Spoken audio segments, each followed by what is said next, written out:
Let me tell you something, boss.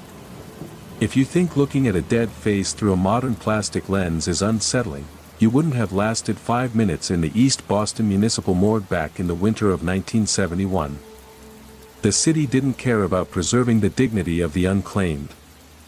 They tucked the prep rooms into the harborside cellars where the high tide would regularly push salt water through the foundation joints. My name is Thomas. I was 28 years old, and my trade was something the city directory called forensic silver documentation. I wasn't an artist, boss. I was a manual operator working with a heavy, walnut-frame bellows camera that carried a 6-inch brass portrait lens forged before the turn of the century. My job was simple, cold, and entirely administrative. I had to capture the final structural line of the faces that came out of the Atlantic canals or the back alley tenements before the county buried them in the lime trenches of the outer islands. The gear wasn't electronic, boss. It was a heavy, 3-legged ashwood tripod that vibrated whenever the elevated harbor trains rattled the iron bridge outside, and a manual ignition tray for magnesium flash powder. You didn't just press a button. You had to measure out the gray metal dust from a horn flask, spread it along a steel trough, and strike a flint wheel that produced a violent, blinding white spark in a cloud of bitter, alkaline smoke so thick it would turn your clothes chalk gray before the exposure could even settle on the glass plate. The smoke stayed in the room for hours. It stuck to the damp brickwork like grease. Keep the contrast high, Thomas, the city coroner told me when he dropped the intake slips on my bench. The Identification Bureau doesn't need soft lighting. They need the bone structure. If the shadow covers the jawline, the registry won't accept the filing. The room was illuminated by a single kerosene lantern hanging from a low-hanging iron pipe, its oily yellow flame smoking against the damp brickwork. The air was sub-zero, the kind of freezing harbor dampness that gets straight into your knuckles and turns the chemical developing baths into sluggish, gray slush. The walls were lined with old ceramic tiles that had cracked and yellowed from decades of chemical exposure, reflecting the dim glare of the lantern in greasy, distorted shapes. Every step down there felt like walking through a wet tomb that had been retrofitted with commercial plumbing. By midnight, the temperature had dropped so low that the gelatin plates in my storage box were beginning to crystallize around the edges. I was sitting on a wooden crate, scraping the carbon crust off my magnesium tray with an iron file, when the heavy iron wheels of the intake gurney screeched along the ramp. It was a girl. Early 20s. Pulled from the ice near the Chelsea docks. Her skin was the color of skimmed milk, her hair frozen into rigid, salt-crusted needles that rattled against the zinc table like loose wire. The harbor police had stripped her coat, leaving only a coarse woolen shift that was frozen stiff against her ribs. I could see the blue lines of her veins beneath the translucent skin, frozen in place like tiny winter roots.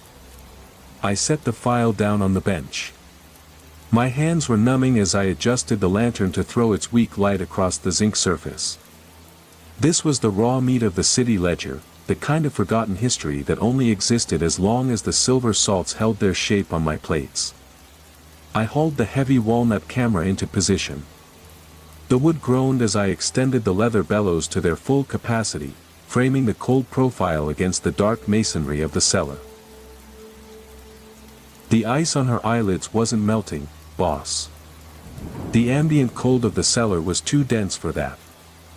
The freezing harbor air seemed to lock everything in a permanent, stone-cold stasis that defied the small heat of my single oil lamp. But as I approached the table to adjust her head for the frame, the smell of the harbor salt was completely replaced by something heavy and dry. It didn't happen gradually. It hit my nostrils all at once. It smelled like dried lavender. Attic starch. 80 years of sealed cellar dust. It was the scent of a locked linen chest hidden away in an abandoned brick mansion, not the stench of a fresh floater pulled from the winter current of the Chelsea docks. But in 1971, you didn't ask the county clerk about the smell of the meat. You didn't write your theories on the back of the official registry slips.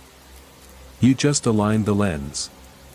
I planted the ashwood tripod firmly into the damp concrete floorboards. The iron spikes bit deep into the moss-grown seams of the masonry. The wood groaned under the weight of the brass fittings. I reached out with my bare hands.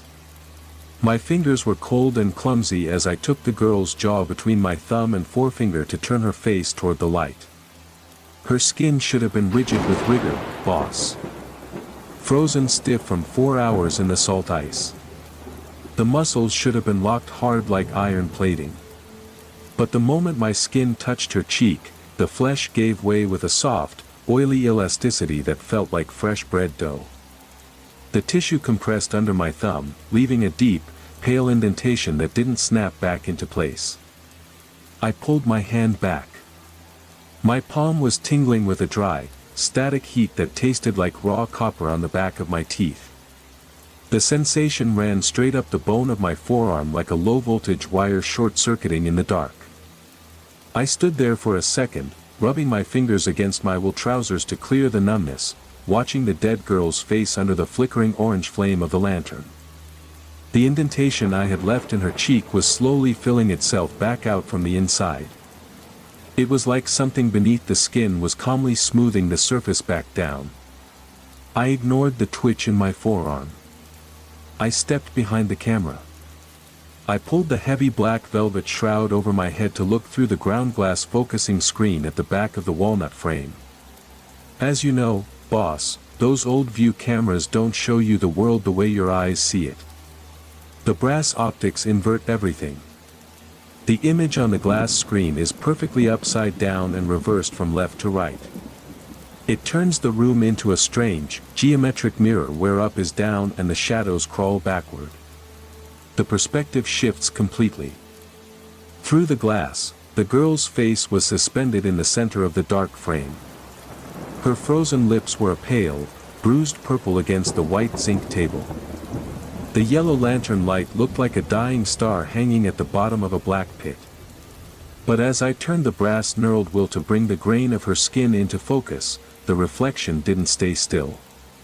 The leather bellows expanded with a dry, crinkling scrape that echoed loudly inside the dark wood box.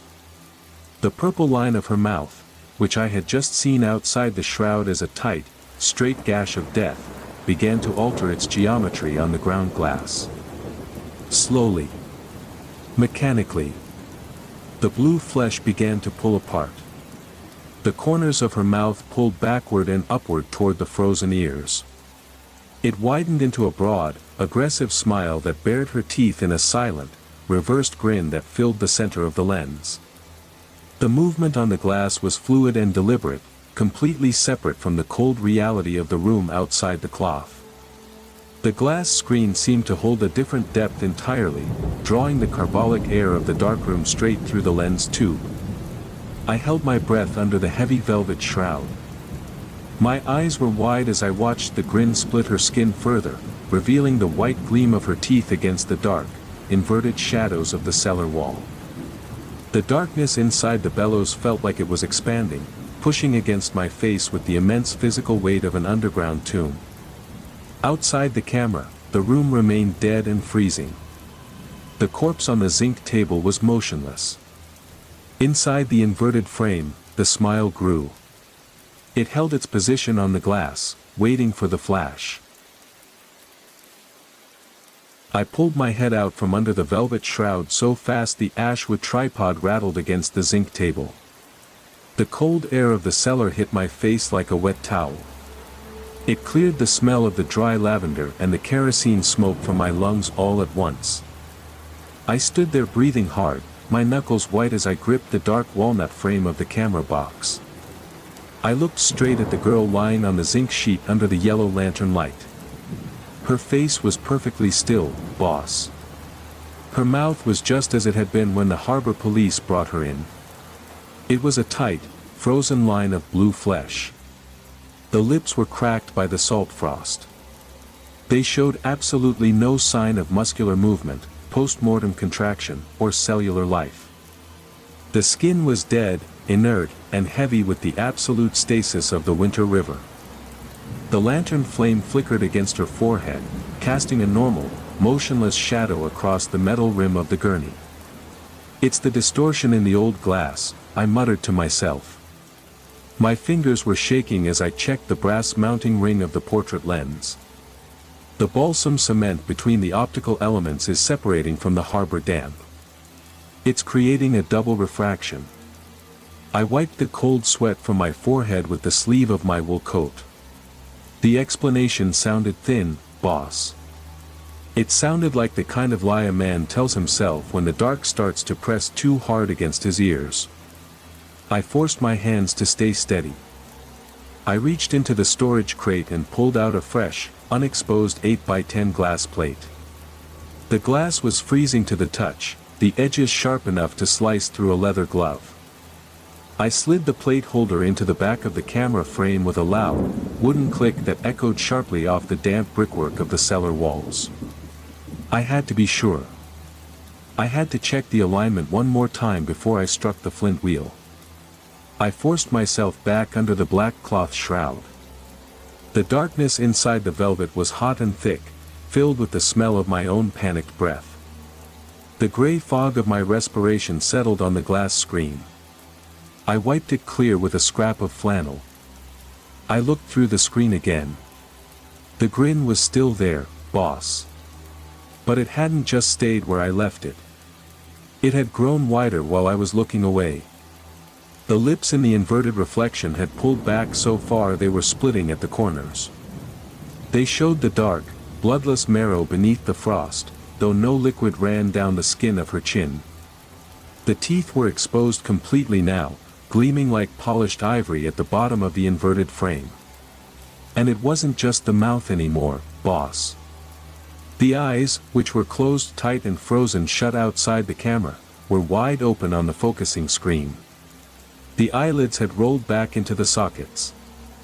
The milky white pupils were turned upward, staring straight through the brass tube of the lens, straight through the glass elements, straight into the center of my brain. There was an intelligence behind that inverted gaze.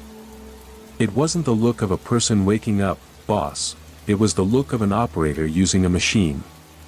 She was using the reversed optics of the pre-century glass to execute a protocol that didn't belong to the county registry. The image was moving independently of the physical subject on the table. Outside the shroud, the corpse was a lump of cold salt meat.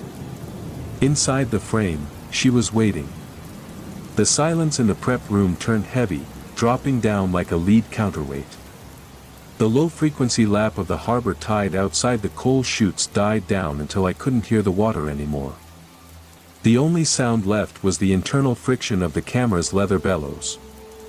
They were expanding and contracting with a slow, rhythmic hiss.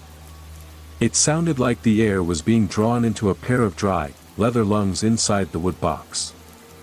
The silver-gray phosphorescence inside the glass screen began to pulse, casting a faint, metallic glare over the velvet cloth that covered my head. I reached for the horn flask of magnesium powder with a numb hand. My fingers were slick with chemical grease. I knew that if I didn't drop the dark slide and take the exposure now, the thing inside the lens would find its way out of the box. It was aligning its frame with mine, inch by inch, through the reversed perspective of the glass. The weight of that inverted gaze was a physical pressure, boss.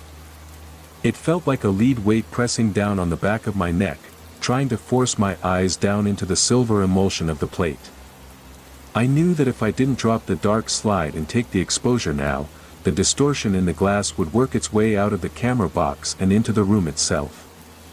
My hands were trembling so violently I almost dropped the horn flask onto the damp concrete floorboards. I pulled the slide out of the walnut holder with my left hand. My knuckles were raw and bleeding from the bitter cold of the cellar. My right hand picked up the manual flash tray. I didn't look back at the glass screen again. I forced my eyes away from the velvet shroud, keeping my gaze fixed on the lime-washed wall behind the zinc table, where the yellow smoke of the kerosene lantern was forming long, oily streaks against the brickwork. "Just one shot for the ledger, Thomas," I whispered into the dark. The sound of my own name felt dry and flat, like old paper crumbling in an empty drawer. I struck the flint wheel with my thumb. The spark was immediate and immense. The magnesium powder erupted with a sharp, concussive roar that sounded like a shot from a heavy service revolver in a brick cistern. A brilliant, drilling wall of blue-white light flooded the cellar, expanding into every dark corner of the room. It cast long, razor-sharp shadows of the tripod legs across the ceiling joists like the ribs of an old hunting cage. For a microsecond, the entire room was turned into a stark, white void where every crack in the plaster was magnified 100 times. The intensity of the glare burned straight through my closed eyelids, leaving a persistent, crimson scar in my vision. Then came the smoke. The magnesium didn't burn clean, boss. It released a thick, heavy cloud of white oxide dust that smelled of bitter lime and sulfur. The cloud dropped over the zinc table like a heavy wool blanket, hiding the gurney and the walls from view within seconds. The air became thick and unbreathable, stinging my nose and throat with a dry, chemical heat. And through the center of that white smoke, before the echo of the flash could even hit the harbor walls, the whisper came.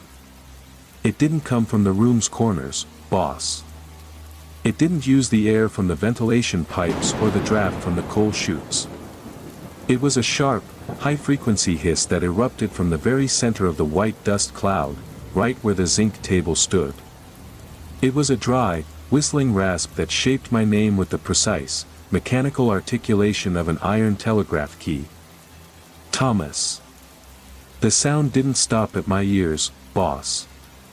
It vibrated through the metal frame of my glasses and into the bone structure of my jaw. It turned the taste of the air into raw copper and old battery acid on the back of my tongue. The vibration ran down my spine, freezing the muscles in my back until I couldn't turn around to face the tripod. The smoke continued to swirl in the dark, thickening until the orange glow of the lantern was completely snuffed out. The room was plunging into a cold, blind stasis. The smell of dried lavender returned, stronger than before, rising from the center of the white cloud like steam from a boiling vat. I stood there in the blinding white fog, my hand still holding the empty flash tray, listening to the silence that followed the whisper. The air was completely dead, but the internal gears of the camera box were beginning to hum. The white magnesium dust was so thick it felt like wet, caustic starch clogging my throat, searing my esophagus with every desperate, wheezing gasp for air. It forced me onto my knees as I choked, my lungs burning as if I were inhaling powdered glass. I scrambled through the absolute, suffocating dark. My bare hands searched frantically for the splintered edge of my workbench. My fingers skidded through the freezing, brine-slicked salt water that was now pooling rapidly around the tripod legs, a chilling, viscous mire that felt like grave dirt liquidized. The yellow, flickering light of the kerosene lantern was completely choked out by the thick, hanging curtains of smoke. It was reduced to a dull, sickly orange smudge that didn't cast enough glare to even see my own boots, leaving me adrift in a void where my heartbeat sounded like a hammer against my eardrums. I dragged my torso up using the edge of the wood-frame chemical trough, my nails digging into the damp, rotting timber. My right hand scrambled through the loose tools for the iron file I'd left on the bench, my knuckles scraping against the jagged metal in a blind, terrified hunt. The room had dropped into a total, heavy, agonizing silence. It was the kind of plugged, unnatural quiet that hits a harbor lock right before the structural gates fail under the relentless, crushing weight of the winter tide. The air was completely stagnant, thick with the smell of wet soot and decomposing harbor sludge. "Who's in the lane?" I called out into the suffocating dark, my voice sounding flat, pathetic, and tiny against the weeping, cold brickwork of the basement walls. No answer came from the lightless, bloated corners. The smoke began to thin out, dropping to the concrete floorboards in long, chalky, ghastly ribbons as the biting cold draft from the coal chutes took hold of it. The first thing that cleared was the center of the room. That was where the zinc gurney stood under the hanging iron pipe, a stark, metallic altar in the gloom. The table was completely empty, boss. The girl from the Chelsea docks wasn't on the zinc sheet. The white canvas shroud they'd wrapped her in was lying in a crumpled, frozen heap at the foot of the iron gurney legs. The fabric was stiff with jagged salt ice, a rigid tomb of frozen cloth. It showed the perfect, hollow, agonizing impression of her shoulders and her ribcage. The mold of her body was still preserved in the rigid canvas, but the meat itself was gone, vanished as if she had been erased. The bare zinc surface was wet with a thick, greasy, translucent layer of melted river frost that was bubbling faintly and sickeningly under the dim orange glare of the lantern smudge, as if the table itself were exhaling a foul, necrotic heat. Then, from the absolute darkness behind my ashwood tripod, the sound started up again. It wasn't a whisper this time, boss. It was the slow, mechanical click-clack of the camera's walnut shutter mechanism, a sound like teeth snapping in the dark. The double-jointed, rusted brass levers inside the lens housing were tripping themselves over and over again in the dark, frantic and hungry. Nobody was touching the manual release cable. It was like a butchered engine running without a governor, clicking rhythmically in the pitch-black corner with a steady, metronomic intent. Click-clack. Click-clack. Click-clack. Every time the brass shutter dropped, the lens gave off a faint, silver-gray, pulsing flash of internal phosphorescence, a cold, parasitic light that suggested the camera was feeding. It was a cold, electric glow that illuminated the dark corner of the cellar in brief, skeletal, terrifying intervals.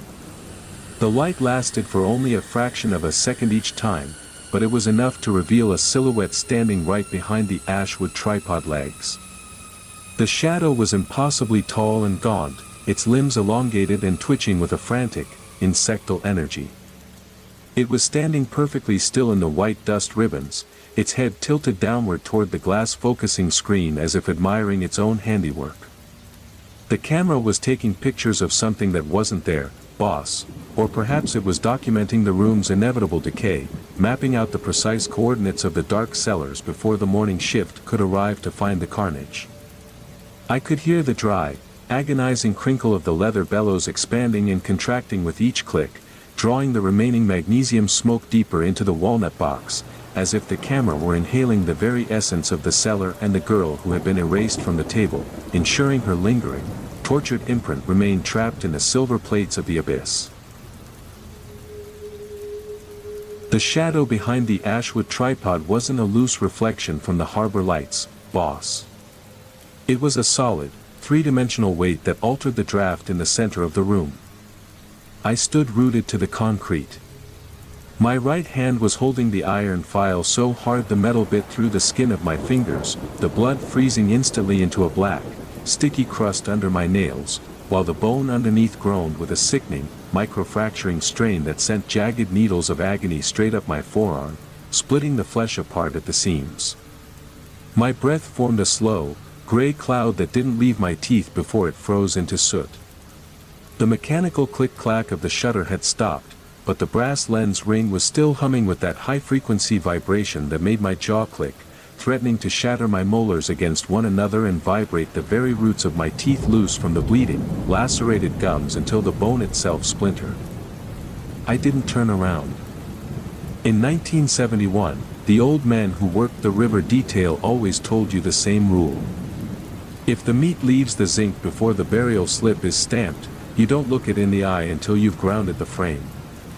You keep your face to the wall and let the registry clerks handle the alignment. But then I felt the humidity shift against my back. The air behind my wool shirt wasn't freezing harbor air anymore. It was that thick, dry, lavender anatic starch heat I'd tasted through the camera shroud. It was a hot, pressurized draft that smelled of 80 years of stagnant river mud and old laundry vats. It poured over my shoulders, choking the breath right back down my windpipe like hot ash, wrapping around my throat like a wet, invisible noose that squeezed the oxygen right out of my blood until my vision began to fray into violent purple blotches and my lungs threatened to burst under the agonizing vacuum. It turned the heavy canvas of my work apron damp and limp within seconds. The exposure is registered, I said into the dark brickwork. My voice sounded like gravel grinding under a boot heel in an empty cistern. The plate is in the holder. The county has the record. A hand came over my shoulder. It wasn't a dead hand, boss. Not in the way you'd think a floater's hand would look after 4 hours in the salt ice. The fingers were long, waxy white, and perfectly dry. The nails were dark with the silver nitrate stain of a photographer's chemical bath. The skin was burning hot.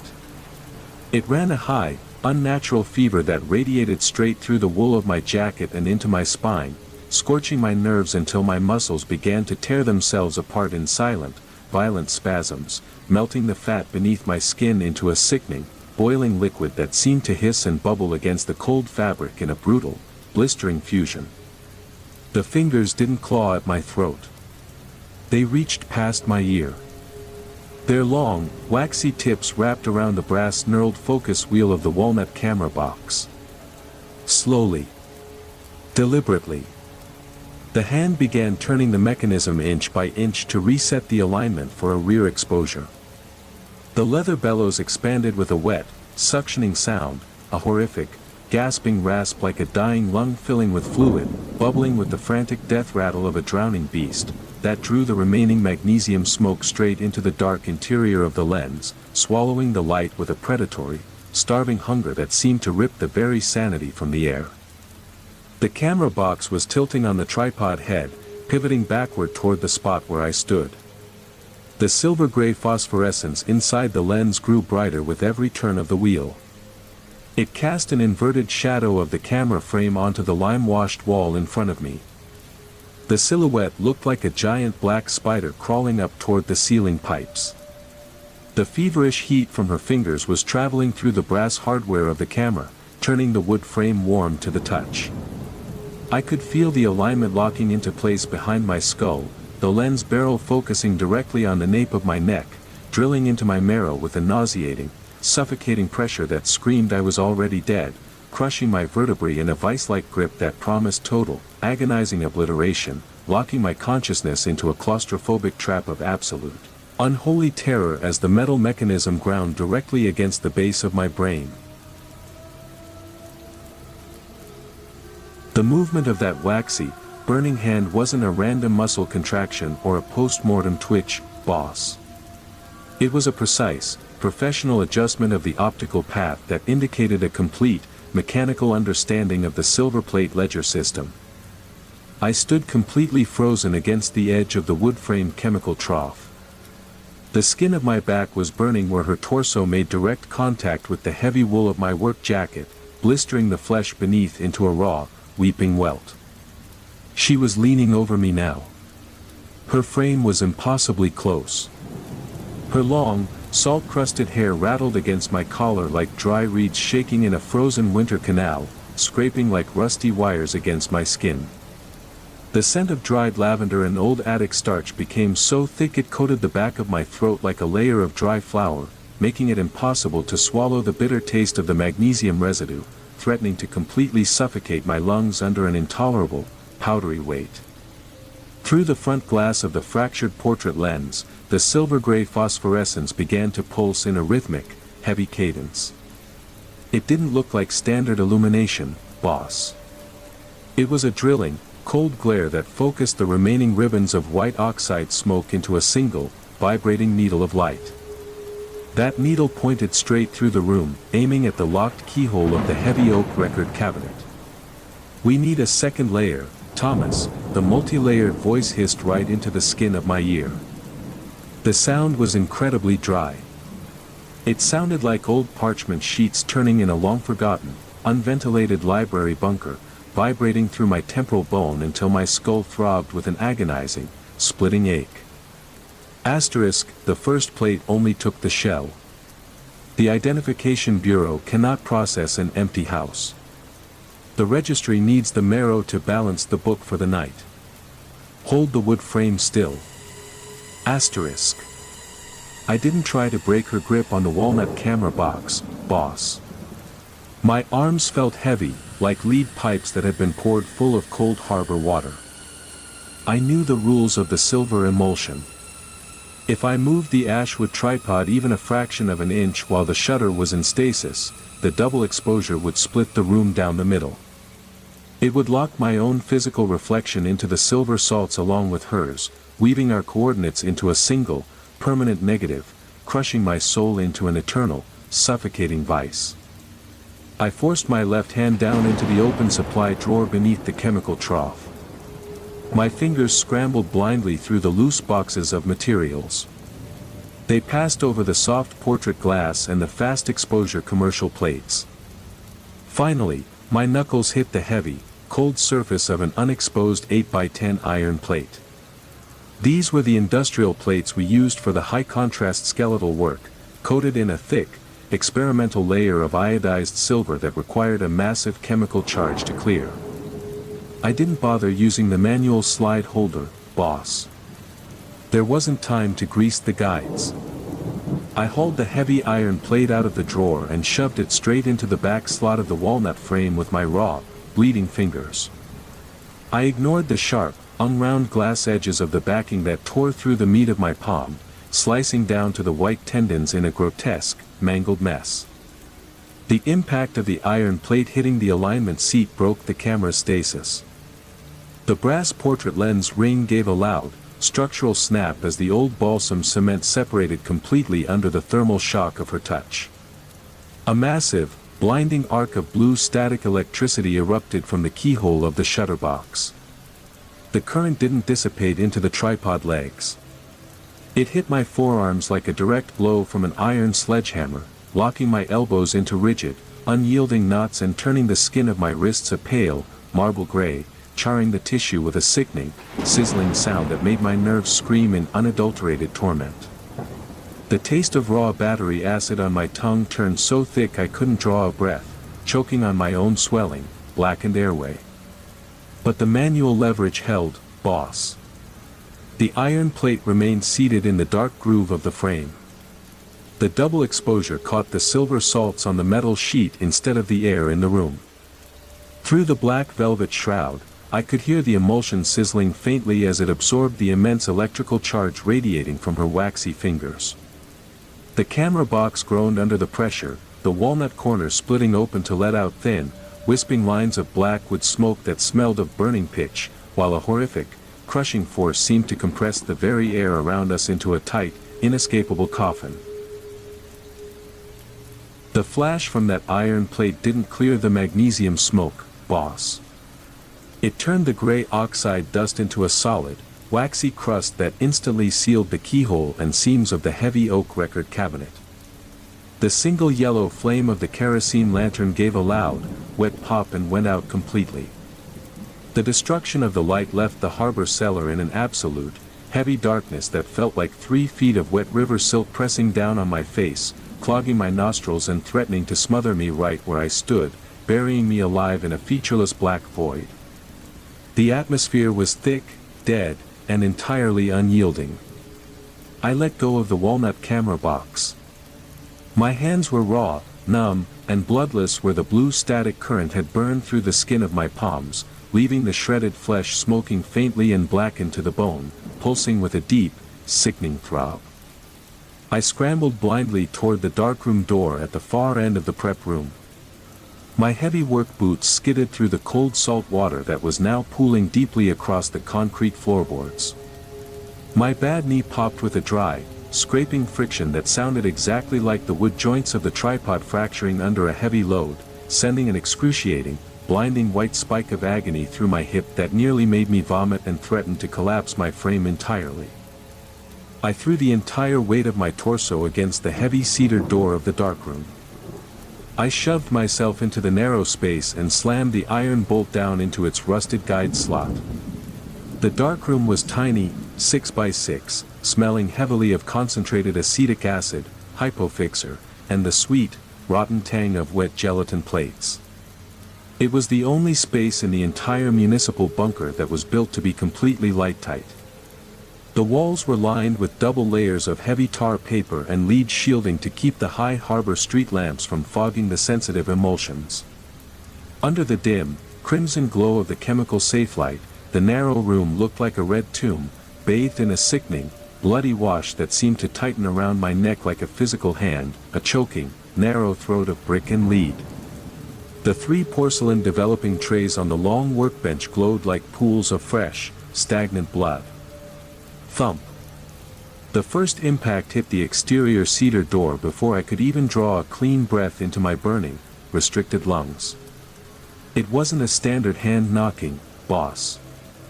It was the heavy, concussive blow of a full body weight slamming directly against the center panels of the wood frame, a violent, bone-shattering strike that made the entire concrete foundation vibrate with malevolent force and threatened to split my skull with its echo. The iron bolts groaned under a massive structural pressure that felt like the winter tide was trying to force its way through the masonry, the metal twisting and screeching as if it were screaming in terror under an impossible, crushing weight. Arthur, the voice was different now, boss. It had dropped my professional branding and used the old ledger line from the canal intake sheets. The tone was closer, sharper, vibrating right through the cedar core and echoing inside my very teeth with a violent, sickening frequency, invading my ears like crawling insects. Asterisk, the iron plate isn't washed. You cannot leave the double image in the fixer basin tonight. The silver belongs to the river matrix. Open the slide. Asterisk. I didn't look back at the shaking door, which was now buckling inward as the wood fibers split with a horrific, splintering roar, exploding outward in jagged, lethal shards. I grabbed the tin plate holder from the bench with my left hand. My fingers were shaking so violently the metal casing clattered loudly against the porcelain rims of the trays, my torn flesh leaving smeared trails of dark blood across the clean white ceramic, slick and foul. I had to get the chemical wash over that double exposure before the wood gave way completely and the claustrophobic nightmare outside consumed me. If the latent image on the silver salts resolved itself right through the cedar panels, it would lock both of our coordinates into the county ledger for good, dragging my screaming consciousness down into a permanent, suffocating hell, an eternal compression from which there was no awakening. I reached into the dark solution, my blind fingers searching for the edge of the iron sheet as the upper hinges of the door began to screech under the strain, the metal tearing out of the wall with a final, agonizing rip that signaled total, devastating collapse. The groaning of that cedar door wasn't a temporary strain, boss. The iron screws holding the upper hinge to the masonry were twisting out of the wood like dry worms, tearing through the fiber with a sickening, wet crunch. They shed flakes of red rust that hissed as they hit the wet floorboards. The crimson glare of the chemical safelight was vibrating in time with the rhythmic impacts, pulsing like a dying heart in a slaughterhouse. It cast long, distorted ripples across the surface of the acid baths that looked like veins opening and closing in the dark, bleeding into one another. The entire 6x6 tomb felt like it was shrinking under the external pressure of the harbor cellar, the walls closing in like a concrete vice to crush my ribs and squeeze the remaining air from my collapsing lungs. I shoved the bare iron plate straight into the primary developer tray. My bare, blistered fingers dived deep into the cold potassium bromide solution to force the thick metal sheet down against the porcelain bottom, the raw acid biting into my open wounds with a ferocious, white-hot agony that ripped a strangled scream from my throat. The chemical wash didn't turn gray, boss. The moment the liquid hit the silver salts, the developer began to boil violently, spitting and hissing like a nest of angry vipers. A thick, greasy red vapor rose from the porcelain rim, filling the dark room with a suffocating, toxic stench that smelled heavily of scorched hair, old laundry starch, and river rot, coating my throat in a rancid grease that made me gag. The solution was turning black from the edges inward, malignant and swift. The latent image was resolving itself with an unnatural, violent velocity that defied every rule of the 72-hour forensic development manual, tearing through the emulsion like a spreading cancer. Through the churning red liquid, the outline of the features began to take shape on the metal sheet. It wasn't one face anymore, boss. The double exposure had stacked the coordinates perfectly. It showed the girl from the Chelsea docks, her wide, split grin perfectly clear under the chemical wash, twisted into a jagged, unnatural maw of absolute madness. But beneath her skin, using the exact same jawline and eye sockets, was my own face staring back at me from the upside-down reflection of the lens, a mutilated, screaming caricature of my own features. Our flesh was woven together by a complex network of fine, silver-gray threads that seemed to writhe and pulse on the iron sheet. They looked like the roots of a marsh plant, locking my eyes into her skull with a structural precision that made my own optic nerves ache behind my forehead, pulling at my brain with a sickening, physical traction that threatened to rip my sanity right out of my skull. The reflection inside the chemical bath was shifting, the silver mouth moving as if trying to catch up to the voice outside the door, snapping its wet, distorted jaws in a frenzy of absolute hatred. "The alignment is true, Arthur," the multi-layered chorus roared through the splitting wood panels of the door, a deafening, demonic screech that shattered the glass thermometers hanging from the chemical racks, spilling quicksilver into the acid pools and vibrating my very teeth until they threatened to crack in their sockets. Asterisk, the book is balanced for the season. Open the slide and let the silver dry in the lane. Asterisk. The upper hinge of the door gave way with a sharp, explosive snap that brought the top corner of the cedar panel down 3 inches into the room, a terrifying breach that sounded like a breaking neck. A blast of that sweltering, dry lavender heat hit me square in the chest like a physical blow, a choking, pressurized wave of stagnation. It tore through the wool of my work jacket and instantly melted the chemical ice that had frozen over my shirt during the flash breach, blistering the skin beneath into a raw, peeling mess. I didn't back away from the bench, though every nerve in my body was screaming for me to crawl into the corner and die. I reached out with my bleeding left hand, grabbed the heavy stoneware bottle of concentrated sulfuric acid, the clearing agent we only used for the industrial plates, and poured the entire half-gallon bottle straight into the middle of the boiling red wash, unleashing a violent, spitting explosion of chemical fury that hissed and devoured everything in its path. The reaction was immediate, violent, and utterly destructive, boss. The concentrated sulfuric acid hit the potassium bromide developer bath with a sharp, spitting roar that sent a towering cloud of black, corrosive vapor billowing up to the tar paper ceiling, a choking shroud of absolute poison that hissed with demonic fury. The porcelain tray couldn't handle the thermal shock. A jagged, lightning-shaped split tore through the center of the dish, fracturing the heavy ceramic with a sound like ice breaking over a deep lake, exploding outward in sharp, lethal fragments.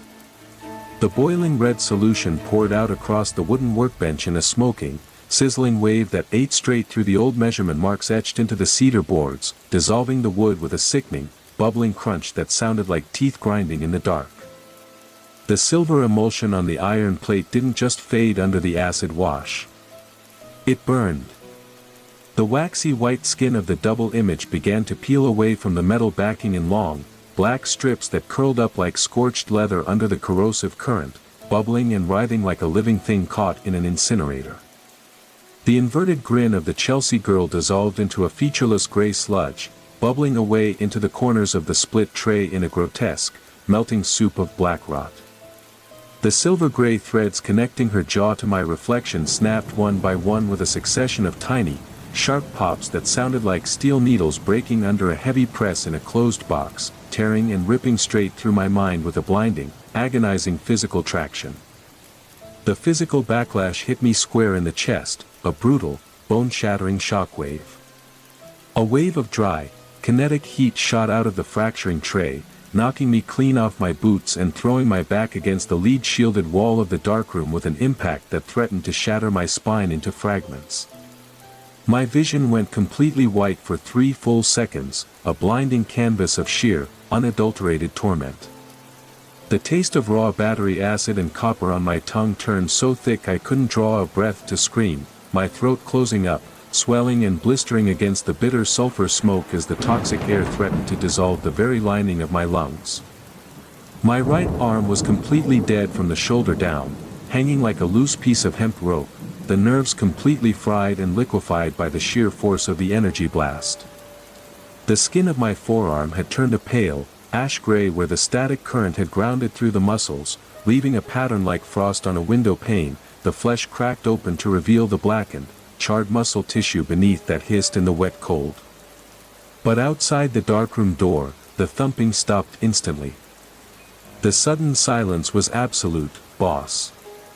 It was the kind of heavy, industrial quiet that hits a shipyard right after the main crane cable snaps and drops a steel hull into the basin, a suffocating, terrifying vacuum that pressed against my eardrums until they bled.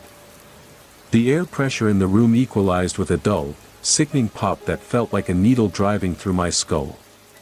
The crimson glare of the safe light settled down, its reflection staying perfectly still and flat across the spilled acid pools on the floorboards, shining like a vast, stagnant lake of fresh gore.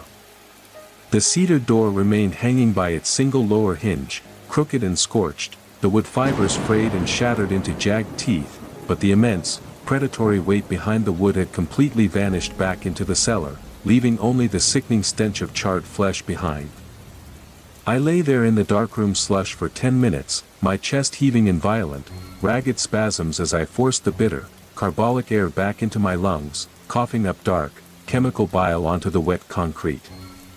The sweltering laundry steam heat was receding from the room, replaced by the natural, sub-zero draft coming through the broken door from the harbor foundations, freezing the sweat and blood on my skin into a stiff, painful crust. The ledger line had broken its potential, the silver salts were finally inert, and the double exposure had been burned out of the metal sheet for good, leaving me broken, bleeding, and drowning in the dark. I dragged my body up from the lead-lined wall using my left hand, my knuckles raw and bleeding from the abrasive, sweat-slicked stone. My bad knee popped with that dry, mechanical friction, the sound of grinding cartilage, as I forced my leg to take my weight against the wet floorboards, the joint screaming with a grinding, razor-sharp heat that threatened to tear the ligaments loose and dump me into the freezing sludge. My right arm was still hanging useless at my side, a leaden, unresponsive weight. The fingers were white, stiff, and completely numb from the electrical backlash. But a dull, sickening pins and needles warmth was slowly working its way back down into my wrist, reminding me that the bone wasn't entirely broken, just agonizingly bruised to the marrow. I stepped through the crooked, splintered frame of the broken door, leaving the suffocating, crimson glare of the darkroom behind, feeling like I was escaping a stomach that had tried to digest me. I walked back into the main prep room, the air tasting of ozone, charred metal, and ancient, putrid rot. The harbor cellar was completely dark now. The single kerosene lantern had burned through its oily fuel during the development breach, leaving nothing but a thin, oily wisp of black, foul-smelling smoke drifting from the copper cap. The only light came from the high, street-level coal chutes. The pale gray dawn of the Boston morning was beginning to filter through the frost-crusted, grimy glass panes, casting long, watery, ghostly streaks across the concrete floorboards, a bleak, unforgiving light that exposed the room's absolute desolation. The white magnesium dust had settled completely, leaving a fine, chalky, tomb-like layer over every surface like a fresh, deathly indoor snow that muffled every sound. I walked over to the zinc table, my heart hammering against my ribs like a trapped, frantic bird. My heavy work boots clicked loudly against the stone, breaking the heavy, corpse-like silence of the early hour. The girl from the Chelsea docks was back on the sheet, boss. She lay there under the watery, sickly light of the morning. She was perfectly flat, heavy, and dead. Her mouth was just as it had been when the harbor police detail dropped her on the wooden ramp, a tight, straight gash of blue, frozen flesh cracked by the salt frost, showing absolutely no sign of the wide, hellish, split grin I'd seen through the walnut frame. Her eyes were closed tight, her lashes matted with dark, frozen brine. The eyelids were frozen shut under a thin, crystalline layer of salt ice that didn't hold a silver charge or reflect the gray dawn, masking the hollow vacancy of whatever had been behind them. The ashwood tripod was still standing in the center of the floor, but the walnut camera box was a total, pulverized ruin. The heavy brass portrait lens had split wide open along the mounting ring, the internal glass elements turned into a milky, jagged, cracked web of fractures that looked for all the world like a shattered, calcified, human skull left to rot in the sun. The glass was dead. It didn't reflect the light, and it didn't show the upside-down inversion anymore. It looked as if it had been scorched from the inside out by some invisible, infernal energy. I picked up the iron plate from the ruined darkroom bench using my left hand, my grip unsteady. The metal sheet was cold now, leaching the warmth from my palm. The surface was deeply scarred and blackened by the concentrated sulfuric acid burn, the metal warped into a melted, hideous visage of destruction that made my stomach turn. There was no image left on the silver salts. There was no face, no grin, and no double reflection. It was just a chaotic, high-contrast smudge of charcoal gray and white streaks that looked like the shadow of an old fence line after a winter forest fire, a burnt, suffocating scar that seemed to trap the lingering agony of the room into its twisted, blackened pores, a dark, pulsing record of a night that defied reality. The Identification Bureau wouldn't be able to use it for the registry files, but the ledger was balanced nonetheless.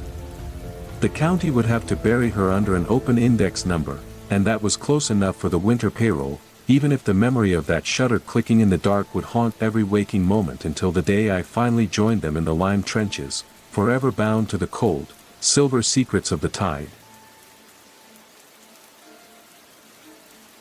By 6 a.m., the harbor trains were running regularly again over the iron bridge outside, their heavy, grinding mechanical roar vibrating through the damp, porous limestone foundations of the cellar like the chattering teeth of some buried, gargantuan beast.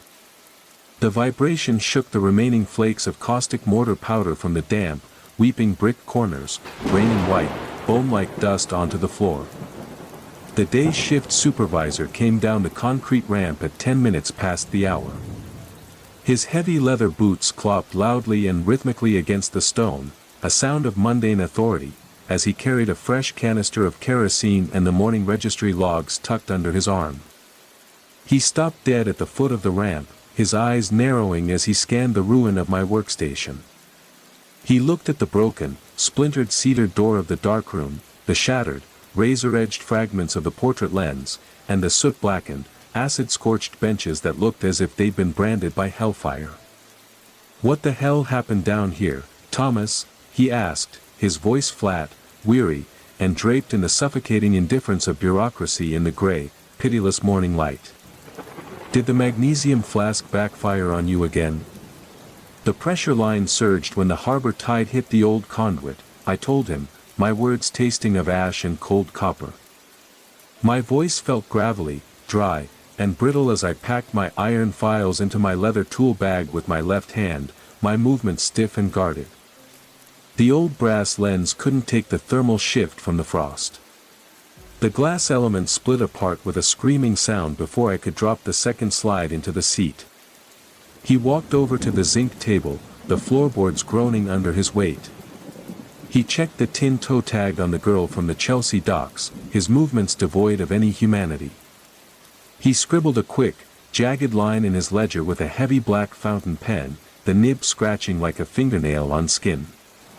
He didn't ask about the lingering, sickly sweet smell of lavender or the scorched, charred wood on the darkroom bench, the physical evidence of a nightmare that had clawed its way into our reality. In East Boston, the day crews knew better than to audit the night man's inventory if the meat was still on the table and the paperwork was clean. "The identification is verified by the precinct anyway," he muttered, uninterested. He shut the heavy, leather-bound ledger with a sharp, brutal, paper-tearing snap that echoed cleanly and hollowly off the weeping, claustrophobic masonry walls. They found her sewing book in the pocket of her river coat. Name was Margaret. Put the broken glass plates in the lime bin and sign out before the city wagon arrives for the field transport. I took the fountain pen from his hand. My fingers were stiff, clumsy, and raw, the skin feeling like it had been stripped and replaced with parchment. I forced my left hand to write my name across the bottom line of the official intake sheet, the ink pooling like fresh blood on the page. Asterisk shift secured. Material loss, 1 brass optic element. No civilian entry, asterisk. I walked up the concrete ramp into the freezing, biting winter air of the street. My right boot dragged with a heavy, rhythmic, dead-weight scrape against the salt-crusted, frozen pavement of the alley. The sun was coming up over the harbor docks, a cold, mocking, orange sliver that didn't give off any real warmth, only enough light to see the grime on the world. The light turned the gray, poisonous smoke from the factory chimneys into long, golden, suffocating ribbons across the sky. Let me tell you something, boss. When you spend your youth looking at the final, twisted faces of the drowned through an old, light-hungry silver lens, you learn that the city registry isn't the only book being kept in the dark. Every old parish tenement, every frozen canal, and every limestone cellar along the black water is just another layer of a cursed, ancient negative that hasn't been fully cleared by the chemical wash of time. And sooner or later, when the light hits the glass at the right, discordant inversion, the past always finds a way to develop its own double right through the eyes of the man holding the tray, leaving you to realize that you are just the next piece of equipment in a process that never truly ends. You're just another part of the machine, waiting for your own turn to be fixed on a plate, exposed, and filed away into the permanent, unfeeling dark of the ledger.